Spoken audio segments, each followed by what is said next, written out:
High viewers, இன்னைக்கான வீடியோவில் என்ன நடக்குதுன்னு பார்ப்போம். வீடியோக்குள்ளே போகிறதுக்கு முன்னாடி நம்ம சேனலை லைக் அண்ட் சப்ஸ்கிரைப் பண்ணிவிட்டு கொஞ்சம் சப்போர்ட் பண்ணுங்கள். வாங்க இப்போ வீடியோக்குள்ளே போகலாம். நம்ம சாமுண்டீஸ்வரியை சந்திரகலா பின்னாடி ஆளுங்களாம் சண்டை போட்டுட்டு இருக்காங்க அப்படின்னு சொல்லிட்டு அந்த ரவுடிங்க கிட்ட அமுச்சு விட்டுறாங்க.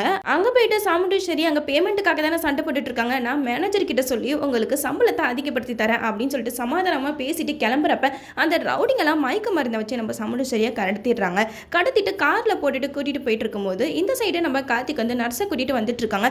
அப்போ தெரியாதனமா 2 காருமே இடிச்சுக்குது. அப்போன்னு பார்த்து கார்ல இருந்து இறங்கி வந்த ரவுடிங்கெல்லாம் கார்த்திக் கிட்ட சண்டை போட்டுட்டு இருக்காங்க. அப்போ கார்த்திக் சொல்றாங்க, நீங்க தான் டிராஃபிக் ரூல்ஸை மீறிட்டீங்க, என் மேலே எந்த ஒரு தப்புமே இல்லை அப்படின்னு சொல்லிட்டு எவ்வளோ சமாதானம் பேசினாலும் அந்த ரவுடிங்க நாங்கள் யாரும் தெரியுமா அப்படி இப்படின்னு சொல்லிட்டு பில்டப் பண்ணி பேசிட்டு இருக்காங்க. இதுக்கெல்லாம் எனக்கு டைம் இல்லை அப்படின்னு சொல்லிட்டு நம்ம கார்த்திக் வந்து ஃபர்ஸ்ட் கல்யாணத்தை நிப்பாட்டணும் அப்படின்னு சொல்லிட்டு நர்ஸை கூட்டிட்டு அங்கே போகும்போது கரெக்டாக நம்ம சாமுண்டீஸ்வரியை பார்த்துட்டாங்க. என்ன இது மேடம் மாதிரி இருக்க அப்படின்னு சொல்லிட்டு மறுபடியும் காரை வந்து திருப்பி அந்த காரை ஃபாலோ பண்ணிட்டு போறாரு. அப்போ நர்ஸு கேட்குறாங்க, என்ன சார் மண்டபத்துக்கு போகாமல் இப்போ இந்த கார் பின்னாடி எதுக்கு போறீங்க அப்படின்னு சொல்லிட்டு கேட்க, அதுக்கு கார்த்திக் சொல்றாங்க, இல்ல அந்த கார்ல எங்க மேடம் மாதிரி இருக்காங்க அப்படின்னு சொல்லிட்டு சொல்றாங்க.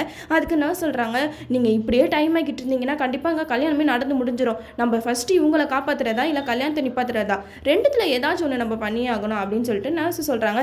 உடனே கார்த்திக் வந்து யோசிக்கிறாங்க, இல்ல நான் மேடத்தை காப்பாத்திட்டு தான் அவங்கள கூட்டிட்டு போயிட்டு கல்யாணத்தை நிப்பாட்டணும் அப்படின்னு சொல்லிட்டு இந்த சைடு நம்ம கார்த்திக் வந்து சாமுண்டீஸ்வரியை காப்பாத்துறதுக்கு போயிடுறாங்க. அந்த சைடு மண்டபத்தில் ரேவதி மகேஷ் இவங்க 2 பேருமே உட்காந்துருக்காங்க. அங்க தாலியை வந்து ஆசீர்வாதம் வாங்கிட்டு இருக்காங்க. சந்திரகலாவுக்கு ஒரே சந்தோஷம், அப்பாடா நம்ம அக்காவையும் கடத்தியாச்சு, அக்கா ஃபேமிலியை அசிங்கப்படுத்துறதுக்கு இதுதான் சரியான நேரம் அப்படின்னு சொல்லிட்டு ரொம்பவே சந்தோஷத்தில் இருக்காங்க. மாயாவுக்கு சந்தோஷம் தாங்க முடியல, உண்மை தெரிஞ்ச சாமுண்டீஸ்வரியே இப்போ இல்லை அப்படின்னு சொல்லிட்டு ரொம்ப சந்தோஷத்தில் இருக்காங்க. இந்த நேரத்தில் தான் எல்லாரும் ஒரு விஷயத்தை நோட் பண்ணுறாங்க, என்ன சாமுண்டீஸ்வரி ஆளே காணோம் அப்படின்னு சொல்லிட்டு நோட் பண்ணிக்கிட்டு இருக்கும்போது ரேவதி வந்து கொஞ்சம் பதட்டமாக்குறாங்க, என்ன அம்மாவை காணோமா அப்படின்னு சொல்லிட்டு அங்கேருந்து எந்திரிக்க பார்க்குறாங்க. அப்போ சந்திரகலா சொல்கிறாங்க, மணப்பேட்டையில் உட்காந்துட்டு எந்திரிக்கக்கூடாது ரேவதி, நீ உட்காரு, நான் அம்மா எங்கே இருக்காங்க நான் பார்த்துட்டு வரேன் அப்படின்னு சொல்லிட்டு நாடகம் ஆடுறாங்க. இதெல்லாம் பார்த்து ரேவதிக்கு வந்து மனசே சரியில்லை.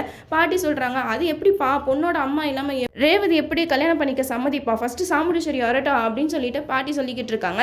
அப்போ சந்திரகலா வந்து கிளவி நீ கொஞ்சம் அமைதியா இரு அப்படின்னு சொல்லிட்டு அவங்க வாயை அடைச்சிடுறாங்க. நம்ம கார்த்திக் வந்து சாமுண்டீஸ்வரியை கடைசி நேரத்தில் காப்பாற்றி கூட்டிட்டு வந்துருவாங்க. அங்கே நம்ம சாமுண்டீஸ்வரி கல்யாணத்தை நிப்பாட்டி எல்லா உண்மையும் சொல்லி நம்ம கார்த்திகை தான் அந்த இடத்துல மாப்பிள்ளையாக்கி ரேவதி கழுத்தில் தாலியை கட்ட வச்சிருவாங்க. நம்மளும் வெயிட் பண்ணி பார்ப்போம். ஓகே வீவர்ஸ், இந்த வீடியோ உங்களுக்கு பிடிச்சிருந்தா லைக் பண்ணுங்க, மறக்காம நம்ம சேனலை சப்ஸ்கிரைப் பண்ணிருங்க.